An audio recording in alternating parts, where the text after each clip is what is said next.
Hello and welcome back. This is the sixth in line series of our series on refuting Rajiv Malhotra. A long line, actually we've done 5 more, and we got some really rave reviews and a lot of words of encouragement pouring in a surprising manner from even overseas for people who are blessed and were encouraged by words, by the work that we've done.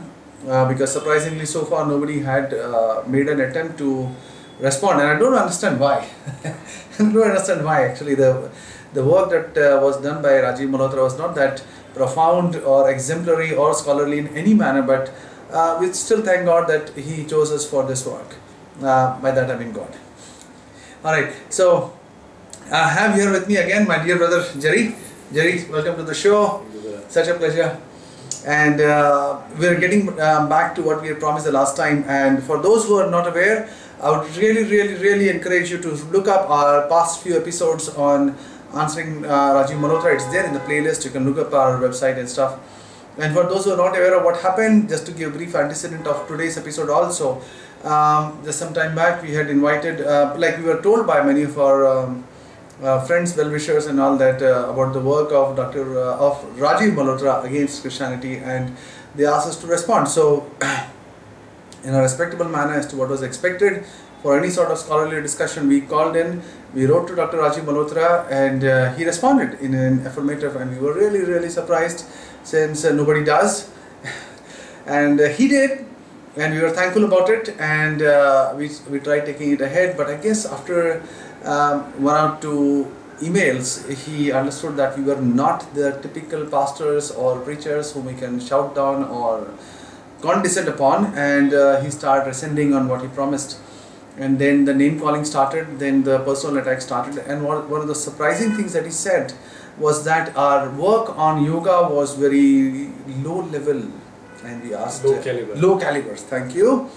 And his supposedly explanation for that comment was that Abrahamic religions are text obsessed, and 50% of the other population of the world believes more on experience rather than scriptures. By that I think he apparently meant, and I'm sure that he didn't mean that Hinduism is not text obsessed. And that was a very startling comment for me. I didn't really believe that somebody could make such an asinine comment, but he did. So as he promised in the last episode, we'll be covering on what basis he arrived at that conclusion, and is that a traditional, classical, or what is a fundamental Hindu understanding of their worldview. And again, before we start, again, this is very frustrating and sounds very silly and absurd that like we see many people in the comments on the videos who say that learn Sanskrit. One of the first steps towards this is to learn Sanskrit, and it reminds me of Muslims who says, when questioned or when backed into a corner, they say learn Arabic, when even they don't know what Arabic is all about, and they just know how to read and not even understand what it means. So, and here we have Hindus now. We are taking the traditional Islamic approach, with Rajiv Malhotra saying, coining words such as what? Hinduphobia, right? Hinduphobia that we covered in the last episode, on the lines of what Muslims say about Islamophobia, and these guys come up with Hinduphobia, and now they say learn Sanskrit. So not once in all our videos, please prove me wrong if you are wrong, have we quoted anything of our own understanding. We have quoted traditional, very core doctrinal scriptures of Hindus. We have never translated it ourselves from Sanskrit to Hindi. I don't know Sanskrit, you know? No. None of us know Sanskrit, so, but I don't care. The reason being, the translations that we are using are translations by the finest Hindu translators themselves. So it is not a Christian, it's not a missionary who's doing the translations. So that's what it is. And today we are going to quote very heavily in Sanskrit, not reading Sanskrit or writing, but we'll be taking the interpretations of traditional scholar in Sanskrit themselves, your finest scholars. So if you have any problems with the translations, take it up with them.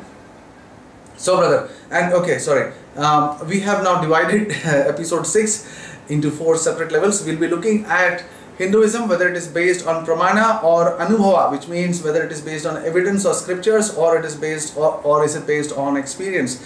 And the first thing that we'll be saying, which is even we couldn't believe the outcome when finish the studies and all, is that Christianity, and I'm sure you'd be shocked, Christianity had a major, rather the major contribution to making on Hinduism, on the way they understand their scriptures, and why they come up with these theories now was because of the impact of Christianity on Hinduism. And going ahead, we have now divided episode 6 into episode 6.1, 6.2 and 6.3. So today we'll be looking at the impact of Hinduism on of Christianity on Hindu scriptures.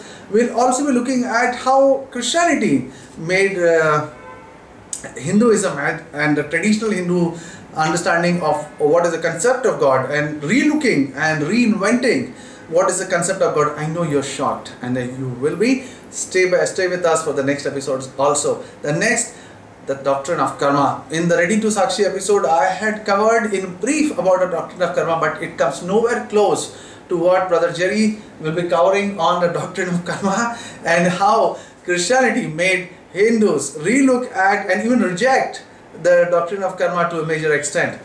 Then the next, but last but not the least, is the impact of Christianity on moral values for Hindus. Yes, you heard me right. And typically the understanding, we are all vegetarians and non-violence and Gandhi and stuff.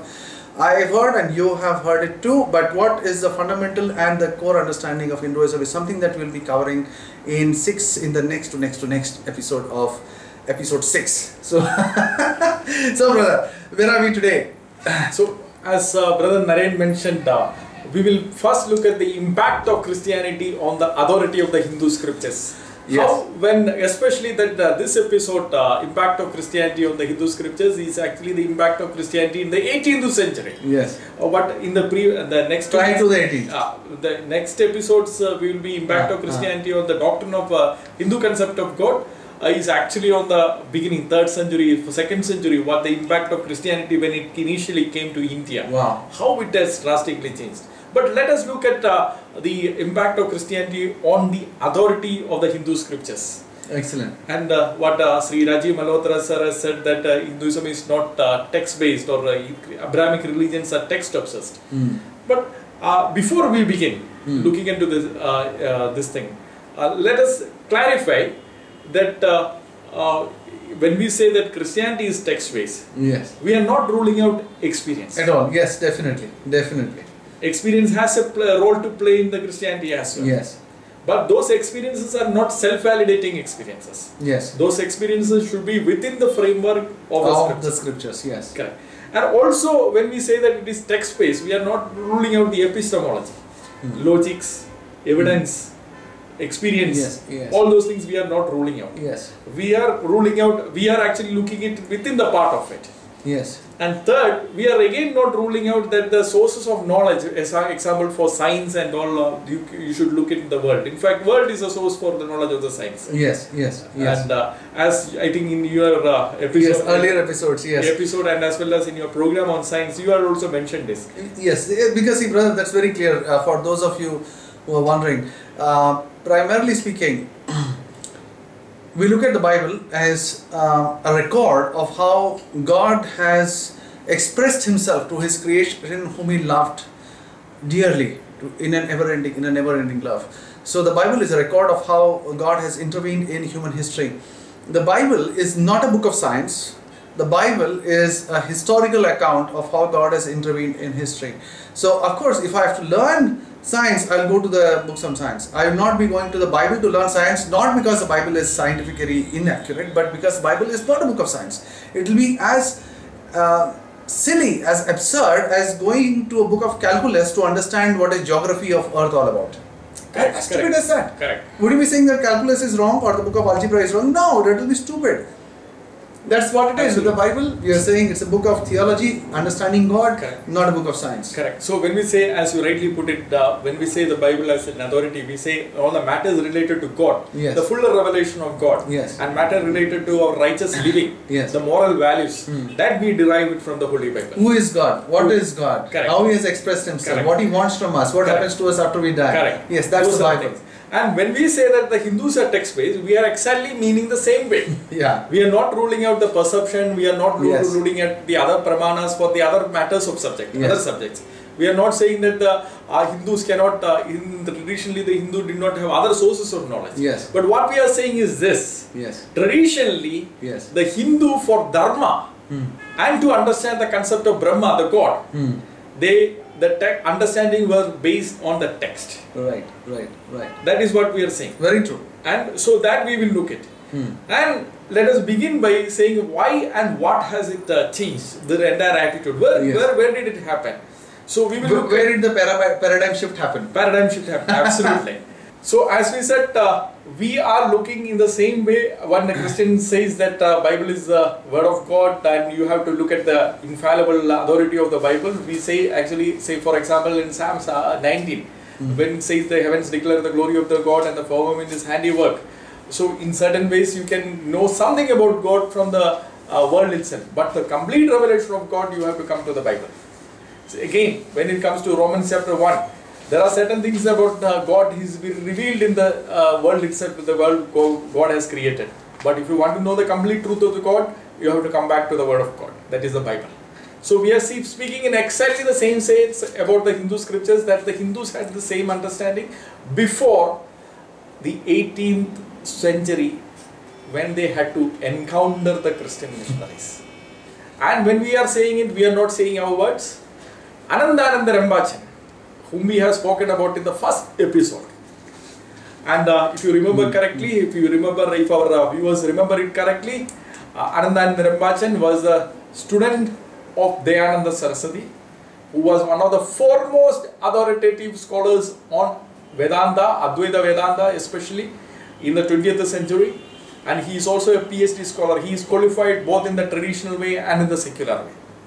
So this incomparable, distinguished scholar in Hinduism, he says this in the limits of the scripture, and he says, I trace the circumstances, the Brahma Samaj, in the late 19th century, when there was a discomfort and embarrassment over the traditional authority of the Veda in the debates with Christian missionaries. This led to its formal rejection and replacement with intuition. So Anandananda Rambachan says, has given a reason Correct. why Rajiv Malhotra says what he says. correct, Rajiv Malhotra and others later, after the debate with the Christian missionaries, the Hindus gurus, why they have changed, replaced, rejected and replaced. And this includes those who rejected and replaced, includes the great Hindu scholars like Swami Vivekananda, Sarvapalli Radhakrishnan, Arvind Ghosh. Yes, there are big names there.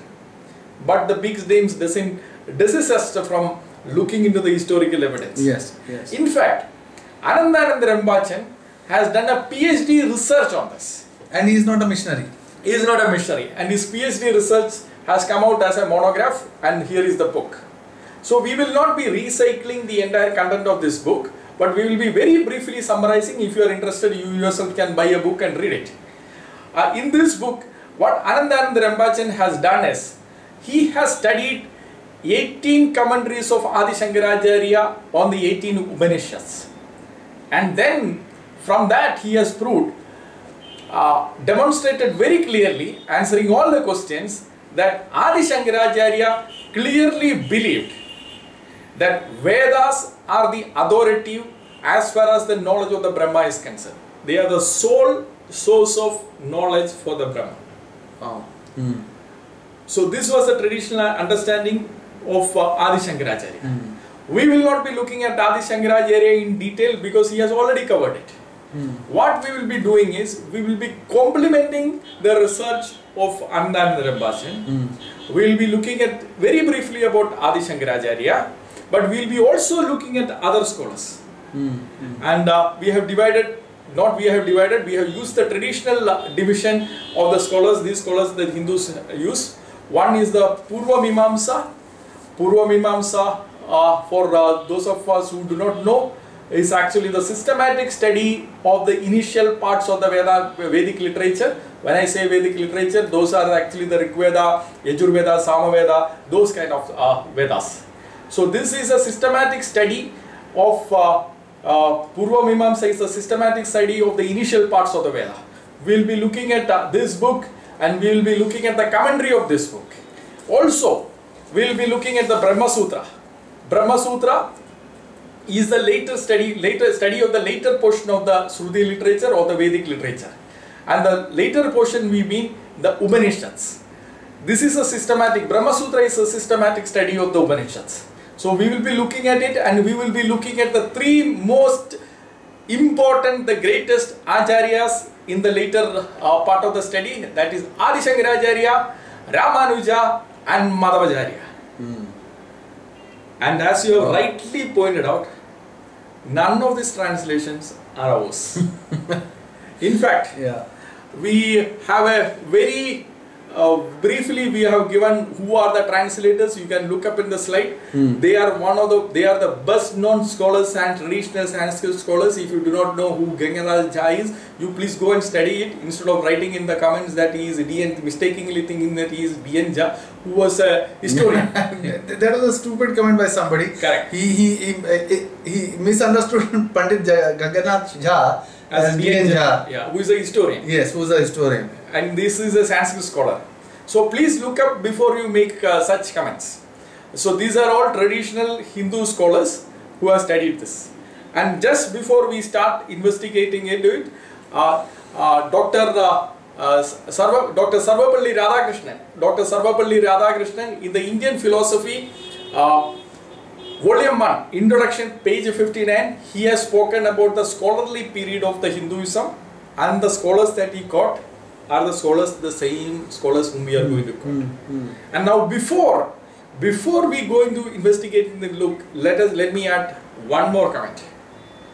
Anandananda Rambachan said that in the late 19th century, right, that the Hindus, because of the debates with the Christian missionaries, because they couldn't stand the intellectual rigor of the Christian missionaries, they completely rejected the authority of the Vedas because they could not defend it. So Anandananda Rambachan has noted it.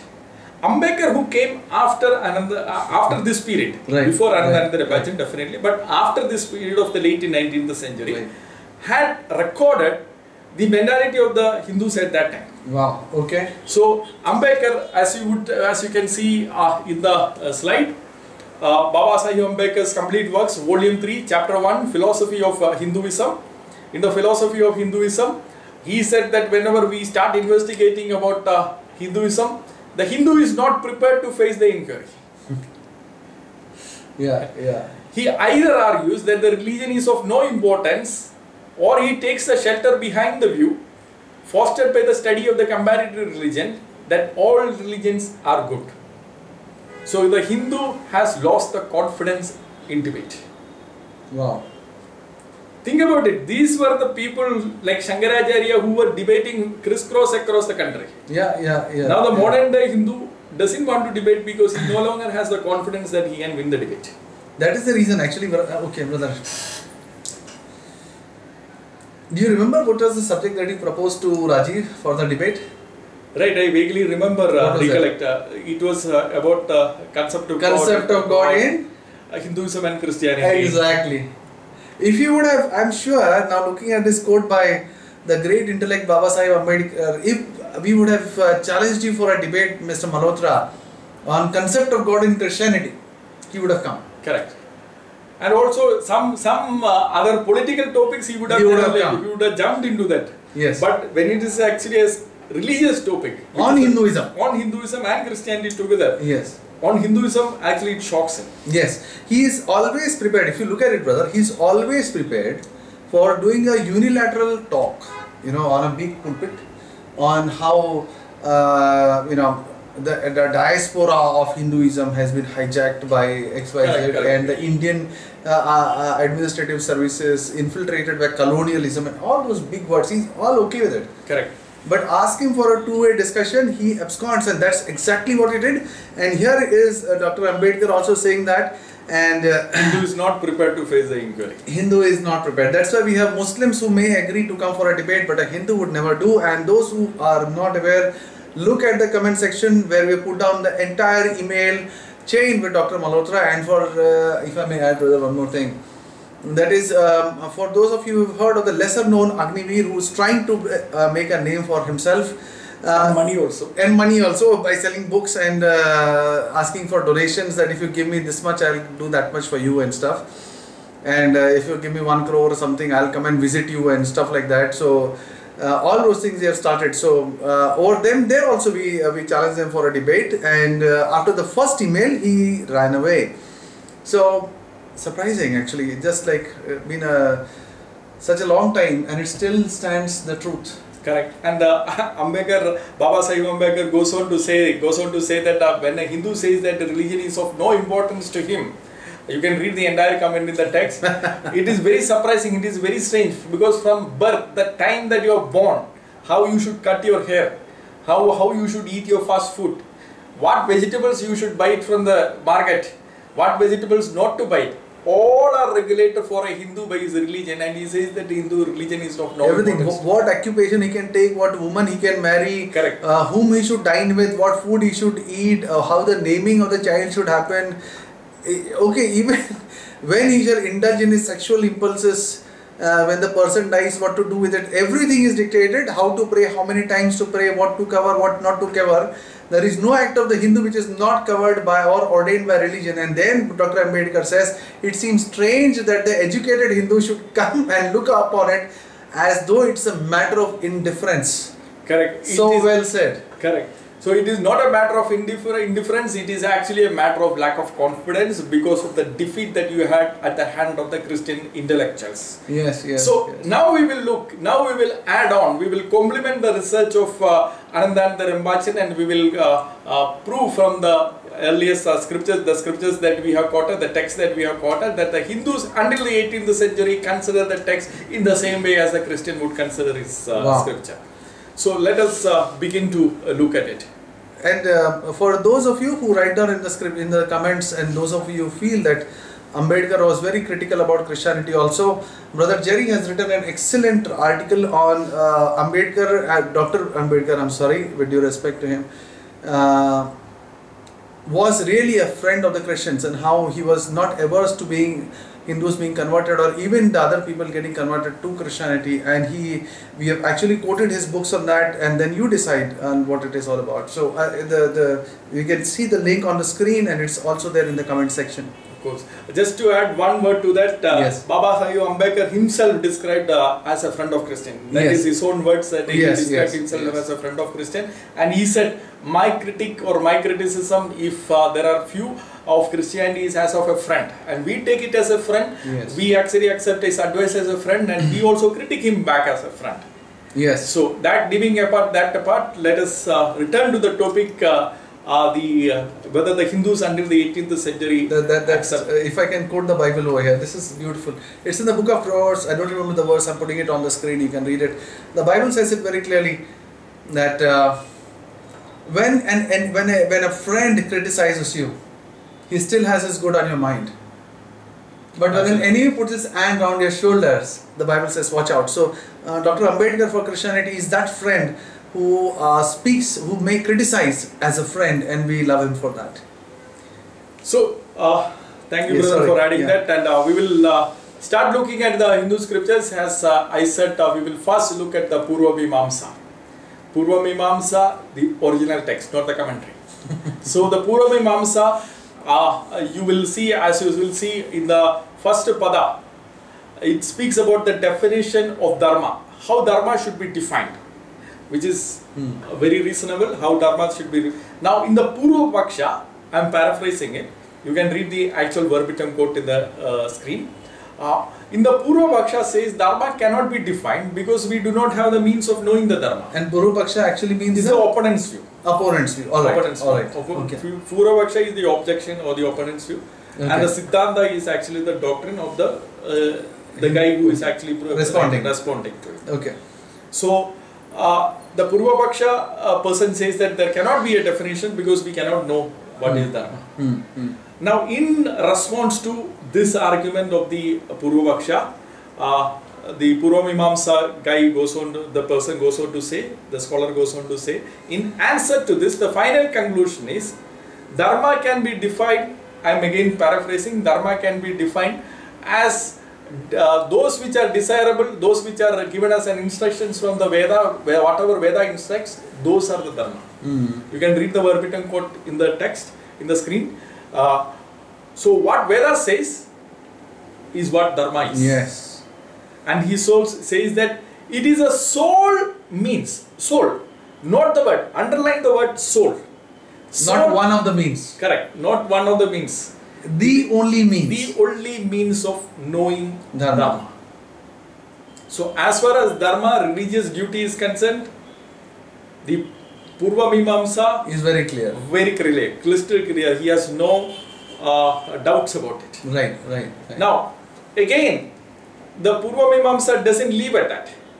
Purva Mimamsa, again, first pada, Adhikarana 3, he goes on to explain that until and unless a student of Vedas accept that this is the only, again he repeats the word only, earlier he used the word soul, now he says only valid means of knowing Dharma, he can never start studying the Vedas. Only valid. There is no other ways, there is no intuition, there is no experience, nothing. The absolute. Those are secondary things. This is the only valid means. Those are supplementing it, but this is the validation, this is the self-validating. All the other experience should be validated by the text. Much like how a Christian believes. Absolutely like a Christian believes. It has to be. Even a Muslim believes that. Correct. The scriptures are the bottom line. Right. Nothing goes beyond it. Right. Whatever you feel or want to feel, whatever be the case, has to be within the realms of what is written. Absolutely. Within the framework of whatever it is written. Yes. So, he is very clear about that. He is very clear about that. Purva Mimamsa is crystal clear. There cannot be any doubts about it. There need not be any interpretations of the text because the text is very clear. And if you have any problem with the translation, please take it up with the traditional Hindu scholar. This is not my translation. This is not our translation. So this is the first part of the Shruti literature. Now again we look at the second part of the Shruti literature, the Vedic literature. That is the Brahma Sutra. Okay. So let us start with the Brahma Sutra and let us start with the greatest of the Acharyas, none other than Adi Shankaracharya. For those of the nominal Hindus, brother, can you just give a brief? I'll put the screen online, but can you just briefly articulate as to who was Adi Shankaracharya? Adi Shankaracharya is the foremost Hindu scholar as far as the Advaita is concerned. As far as the Advaita is concerned, he is the scholar. Are there any sort of traditional scholars who reject Adi Shankaracharya? Adi Shankaracharya, as far as the Advaita Vedanta is concerned, no scholars actually reject him. Okay. And again, Adi Shankaracharya, if you look at the Shankaracharya mutts now, they are the foremost the traditional mutts in the entire India. Adi Shankaracharya lived in the 8th century AD. Wow. So he is from Kerala, Kaladi. So in that way he's a Dravidian. He's an Aryan who would have settled in Dravida. Whatever.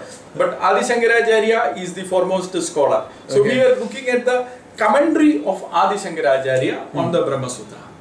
Okay. So what does Brahma Sutra and the commentary of the Adi Shankaracharya says? Again we will look at the topic 3. Which is given in this Brahma Sutra, that scripture as source of knowledge of Brahman. This as the source, huh? As the source of the knowledge of the Brahman, and then he goes on actually to say, in the that Brahma scriptures as the only source of knowledge.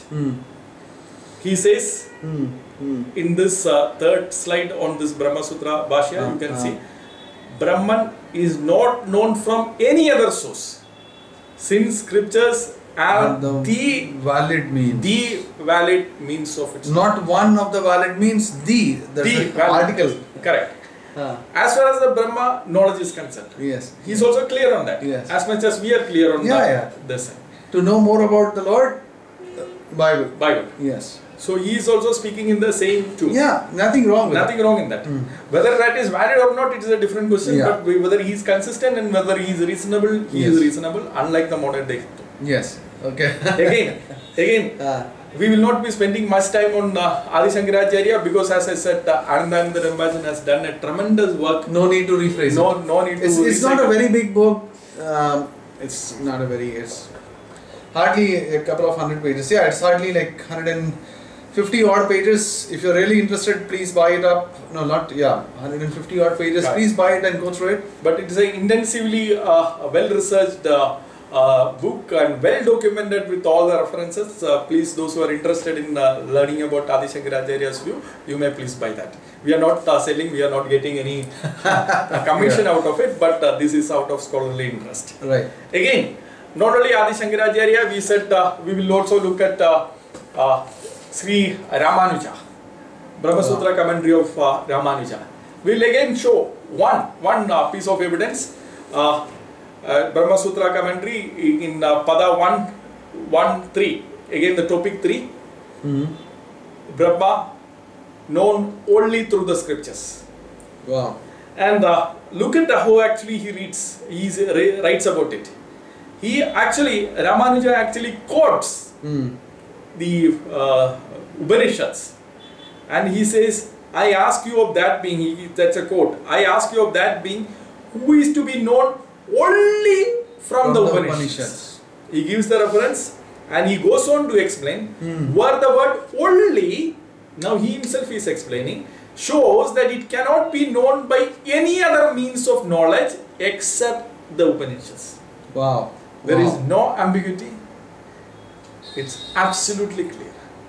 Wow. And look at the next statement. Therefore, he's repeating himself. Yes. This is the third time he's repeating.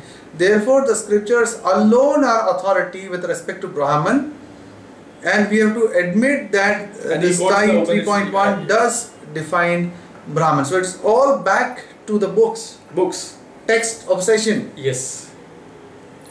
Again, that is Ramanuja, and we have not and he was not a follower of Abrahamic religion as insinuated by Rajiv Malhotra. Correct. Yeah. And this is another critical exposition of the Brahma Sutras and the principal commentaries. This is done from the Madhavacharya point of view. But it also covers this entire set. Actually, this is the first set, but this entire 3 volumes covers Adi Shankaracharya, Ramanuja and Madhavacharya. And this traditional scholar summarizes, B.N.K. Sharma very well summarizes it, and he actually quotes the Madhavacharya in his view. So now let us look again the same Pada 1.1.3. He says Madhava holds the view that the sutra carries with it an implied refutation of the anti-theistic rationalism. He goes on to say adequacy with its implicit refutation of the adequacy of the pure reason unaided by scripture. This actually looks like the words of a Christian scholar. Absolutely, like William Lane Craig. Yes. It is almost written by William Lane Craig, sort of a thing. Correct. Oh wow! I have heard him use that phrase sometimes. There is an implicit refutation of the adequacy of pure reason unaided by scripture. So the scripture, everything has to be validated by the absoluteness of the scriptures. Excellent. So, as far as the Hindu scholars before the 18th century, we have taken the greatest scholars.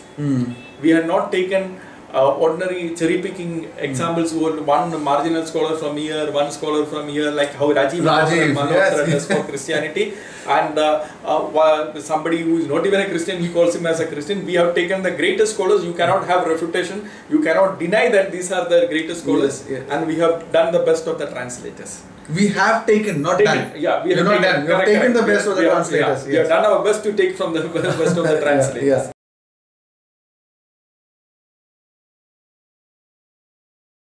Now, brother, Yes. See, there is one way of looking at is actually the book. There is another way of looking at which you will definitely agree with me. That is? That is how they treated the other scriptures. Oh yes.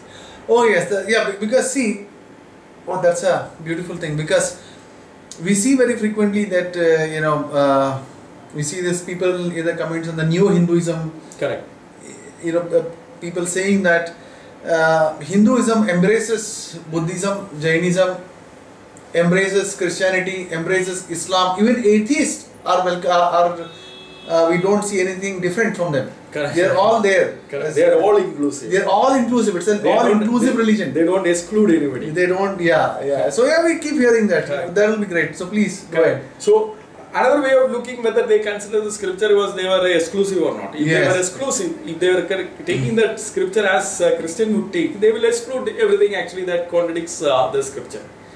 So let us look how these same scholars have taken for example, the Indic religions. Wow. Buddhism. Within the same diaspora. Within the same this thing. Now, where the RSS and all those people will say that only the Indic religions are good enough and the rest are foreign religions. Yeah. The logic be damned, but still they would say that. Yes, please go ahead. Before the Hindus got defeated at the hand of the Christian intellectuals, what was their attitude? Now we know what is their attitude after the defeated position when they lost the confidence. We know that they try to, as Baba Sahib Ambedkar said, they take refuge under the comparative religion, saying all religions are good, same and all. Yeah. But before, when they were confident enough to debate, not to do bullying and not to do other, which they are confident even now, but intellectual debates which they are not confident. So those intellectual debates before, how they were, how they treated the other religions. Let us look at the same books.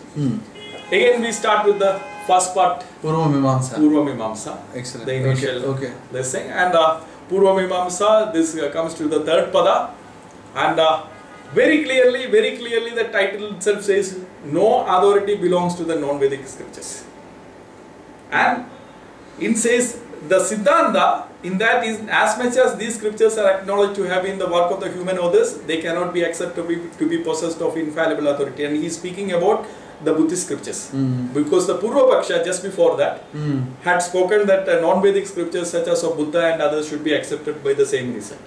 So the Siddhanta, his view, he is refuting it and says that no, it cannot be. And he goes on to say it is the eternal Veda alone, which is independent of human agency, and that is his reason. They can be accepted as possessed of infallible authority, and no other scriptures can be accepted to be so. So he is excluding. Yeah, it has. See, brother, because if you follow the rules of logic, which I'm sure you do, truth by its very nature is exclusive. Absolutely. It excludes all that is not in sync with what it is. Absolutely.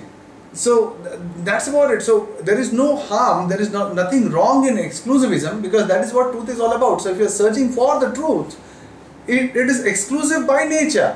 Absolutely. So saying that Christianity believes in exclusivity, Islam believes in exclusivity, there's nothing wrong, because they believe that they have the truth, and truth by its very nature excludes all that doesn't agree with it. Absolutely. And that's what we see here in the Purva Mimamsa, which they are right in their view. This is the law of non-contradiction. Correct. They are applying the law of non-contradiction. This is nothing wrong. This is logical. And now here comes the neo-Hindus and Rajiv Malhotra and other charlatans who go ahead by saying that everything is fine, but that's not really the case. Correct. That cannot be the case. How can yes and no be in the same context be true? That is, as Baba Sahib Ambedkar said, they are taking refuge under that because they are not ready to face inquiry. Yes. Because they have lost the confidence, as Anand Bhajan says. Now, again, Purva Mimamsa commentary by Kumarila Bhatta. We quoted him earlier, right? Yeah, we have quoted him earlier. This is volume 1. Volume 1, extensive commentary. Many of the things that the Hindus quotes right now, if you read this book, he has refuted it at that time. What you quote, what the modern day Hindus call, he had refuted it that time. When was this written, brother? This must have been written in the 6th century, 7th century, before Adi Shankaracharya. Before Adi, oh wow. And just to add, he is not an ordinary person in the Hinduism. Kumarila Bhatta is credited along with Adi Shankaracharya, he is credited to have brought the decline of Buddhism in India. Yes, because after Ashoka and all, it was like going across the country. Correct. This country would have been Buddhism, would have been a Buddhist country had it not been for these people. These people. So you must be actually. They are not small people. They are not small people. Don't reject them. You actually has to pay respect for because you exist because of them. Though you cannot have the same confidence, but you exist. So what does he say in volume 1? Again translated by Pandit Gekanath Jha. Then he says that thus. Then we conclude, on account of their being composed of incorrect words and expressions, the scriptures of the Buddha and etc. can never be held to be either a Veda or an eternal scriptures. So he says we cannot admit of the independent authority of the Buddhist scriptures. Whatever they agree with the Vedas, it is fine. Yeah. That is a Christian also would say. Yes. That if the Hindu scriptures agrees with the Bible, then fine. That's fine. That's fine. Only when you have a contradiction, you have to reject it. Yes, very true. Yeah. Anybody would say that. Yeah. Even a Muslim says that. Even a Muslim says Even a Muslim says that. Even Zakir Naik says Yeah. Yeah, even Zakir Naik says that. Now, after the Purva Mimamsa, as we will again look at Adi Shankaracharya's Brahma Sutra commentary. And we will not be spending much time on it, but we will be only looking at the key points. You can read it and you can buy this book and read the complete thing. There is exclusive sections in the Brahma Sutra where the Buddhist views are refuted. You can read it. Refuted, huh? Refuted. Buddhist views are taken and they are refuted. Again, logical, because the Buddhist contradicts with the Vedas in many aspects, and they are refuted. Yes. Now, not only the Buddhists are refuted, which you can read in the 32 actually, besides this view stands being condemned, it is untenable from every point of view. Yes. So the Buddhist doctrine is examined and he says that it breaks down like a well sunk in a sand. Wow. So that is that's a very strong terminology. Moreover, Buddha exposed his own incoherence and he speaks about the Buddhist inconsistencies and all. So that is one view. And not only the Buddhists are refuted, even the Jains are refuted. And look at the way he writes. Look at the way actually he writes. He says that now is being invalidated the view of the naked ones. Oh, the Jainas. Jainas. So they, that's sad, yeah. Correct. Even we saw it in the recently one of the North Indian assemblies. The naked sadhu came and spoke. Yeah. So Shankaracharya refuted such people at that time. At that time. Okay. So now they are bringing them into the altar. Wow. But brother, no, this is just being politically correct. But brother, you have spoken that you have shown how the foremost authorities in Hinduism have refuted Buddhism and Jainism. Yeah, correct. But what about yoga? Now again, for the sake of the listeners, by yoga I mean meditation. Yeah. Meditation as a self-validating view of understanding dharma and moksha. I'm not talking about the theatrics of Baba Ramdev.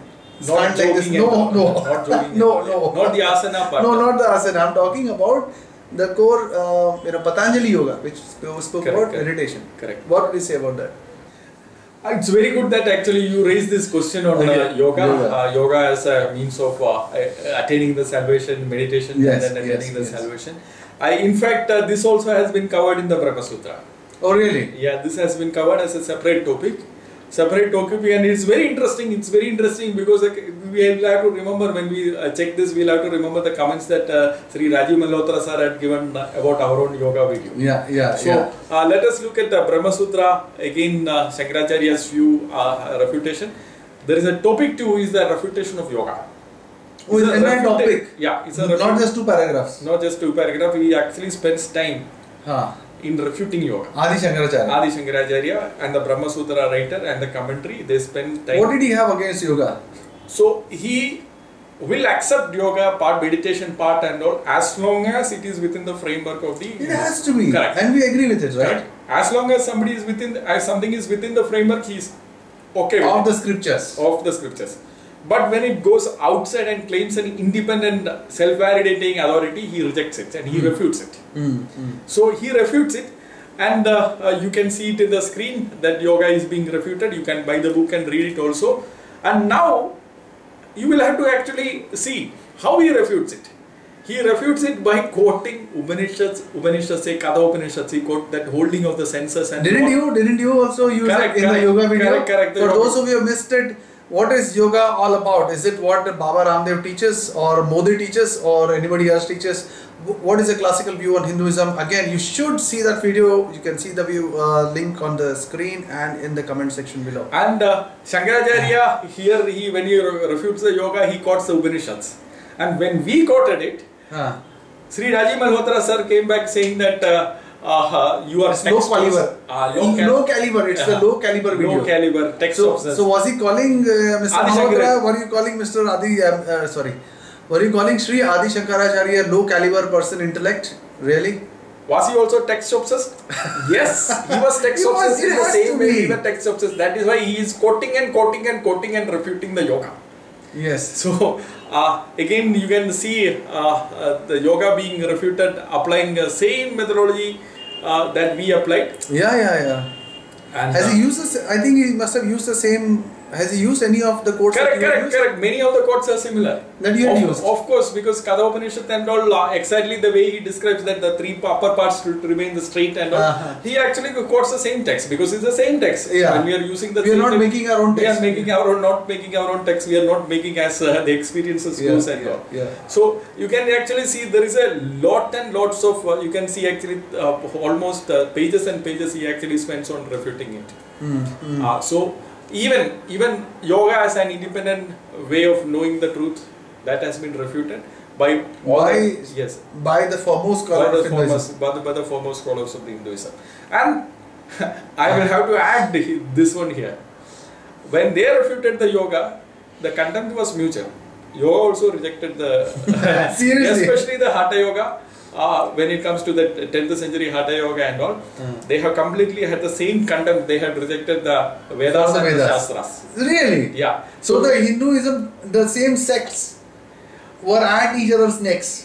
They were at each other's necks. If you had rejected the text, they had also rejected the other part of the text. Because you can see it in Shiva Samhita, chapter 5, verse 3. Yeah. Actually, it says that among the obstacles, it speaks to the obstacles to the yoga, and it actually adds the Vedas and Shastras. Learning the Vedas and Shastras.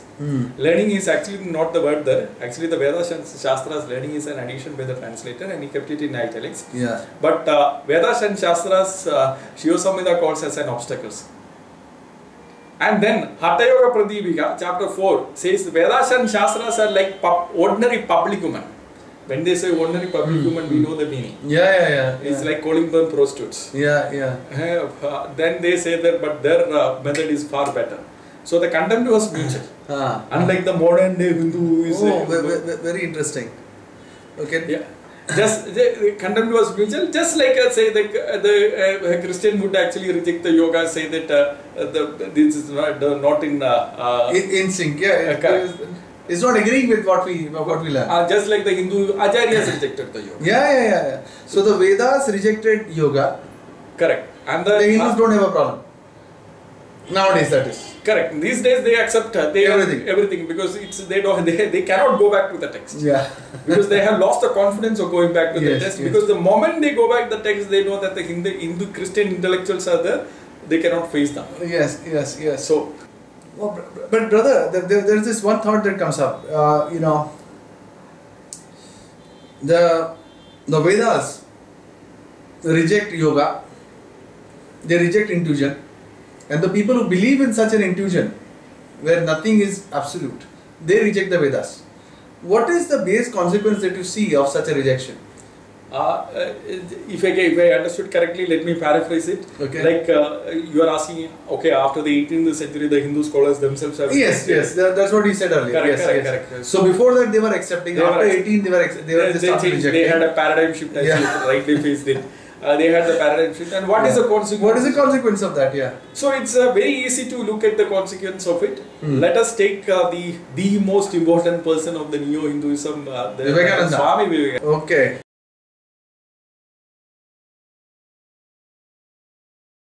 Swami Vivekananda, let us start probably with his greatest speech. Chicago speech. 1853. Chicago speech. 1893. 93. An address of the parliament to the religions, where he speaks So in volume 1, it is there in the complete works of Swami Vivekananda, volume 1. Buddhism he spoke as the fulfillment of Hinduism. This was done on the 26th of September 1893. Then he goes on to say Sakya Muni actually is Buddha's other name. He says that Jews rejected Jesus Christ, they crucified him. The Hindus have accepted Sakya Muni as God and worship him, but the real difference that we Hindus want to show between the modern Buddhism and what we should understand as the teaching of Lord Buddha lies principally in this. So he goes on to accept that Buddha is accepted, Buddha is considered as God, the Hindus have accepted all those things, Hindus are all inclusive, all those things. He speaks highly about Buddha in front of the world. Right. But then same Swami Vivekananda, this is the consequence. He speaks on one thing, now he is toast. He is toast when he comes to a different audience. In the complete works of Swami Vivekananda, volume 1, Karma Yoga, chapter 6, he says the Buddhas and Christ that we know are but second-rate heroes in comparison. He was speaking highly about Buddha earlier. And now Buddhas are become second-rate heroes. In front of other people, it was like Buddha was the fulfillment of Hinduism. Fulfillment of Hinduism. Now he is a second-rate hero. Okay. Hang on. Because hold on. We will still go. We will still continue to read the Swami Vivekananda. Swami Vivekananda in the complete works of Swami Vivekananda, volume 3. The works before us. Then which is delivered it in the Madras, not in Chicago. Now he is in Madras. Where the population has changed, the demographies have changed. Correct. Okay. Has changed. So he says, ours is a religion of which Buddhism, with all its greatness, is a rebel child. Earlier it was a fulfillment. Yeah. Now Buddhism is a rebel child. Then it became a second-rate hero. Now it has become a rebel child. Okay. And he says Christianity is a very Apache imitation. We will refute this when we speak about the impact of Christianity on Hinduism. It is actually Hinduism which is Apache imitation of Christianity. We will look at it. Right. And then look at the complete works of Swami Vivekananda, volume 5, the East and the West. He said Swami Vivekananda goes on to call the demon, Buddha as a demon. Wow. And there he said Buddha is a fulfillment of Hinduism. Correct. When the audience change, he is tossed down between the views. Depending upon the audience, he will speak whether it is all-inclusive, whether it is exclusive, or whether it is intolerant. It all depends upon the audience. Who's listening. Correct. He also, what is this? Christ ruined Greece and Rome. And Buddha is a demon who ruined India. Brother, this reminds... Where is Hinduism going? I don't understand. This sounds more like, in the Quran chapter 3 verse 28, which is the verse on Taqiyya. Correct.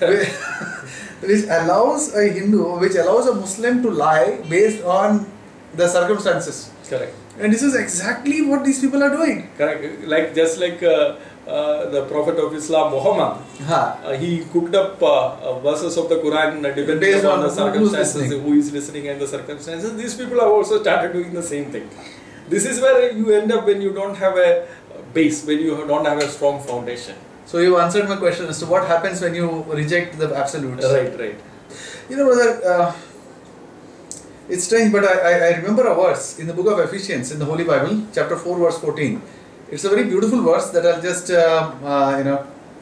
quote for you. Let me just read it because I don't want to just misquote it in any manner.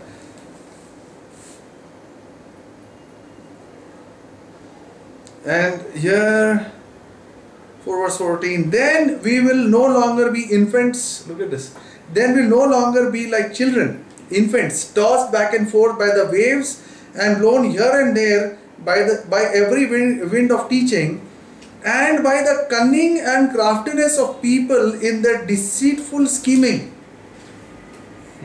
So, if your feet is firm in the doctrine, you will not be like children who's tossed on the waves here and there, like a ship caught in a storm or something, by the deceitfulness and the cunningness of men. And this is brilliant. So this is what happens when you are not based in absolute. So whatever schemers, deceitful, cunning people come up with, you have to go around. You have to go around. You have to get from here to there, here to there. Whatever he says. Yeah. Because you have lost your absolutes. You have lost your foundations. Correct. Now you are hanging in air. Praise God. He has clearly revealed it in the. And brother, I think even at that time, in the first century itself, Paul must have seen the same thing. Absolutely. That's what he wrote. That's what he saw the people do. Right. Amazing. So, brother, so that if you don't mind me ask another question. So, then how is it that a Muslim, that a Hindu accepts so many gods in so many varieties, in so many sort of contradictions or whatever be the case?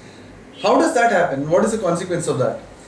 The Hindu accepting all the gods, Yes. especially at the including Shirdi Sai Baba, all those kind of as gods. And surprisingly, many people even call Buddha, even after all this, Yeah. they call Buddha as the ninth avatar of Vishnu. Correct. So see, we will have to Avatar or Vishnu is there in the Puranas, but we will have to actually see how the Puranas actually have defined, how the Puranas exclude each other. In fact, that will take another say at least 40-45 minutes. But we have really gone over the.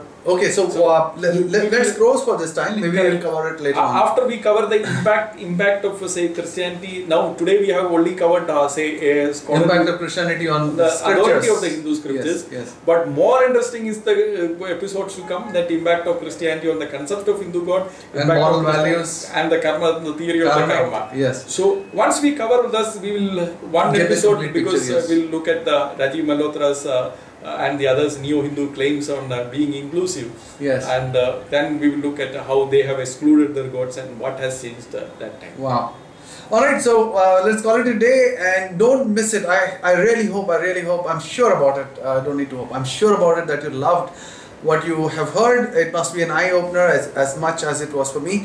Thank you so much for listening and being around. I guess this episode has run into an hour now. But thank you so much for your encouragement and your patience, for your prayers and your love. Be there the next time. Until then, take care and God bless you. Thank you again, brother. Take care.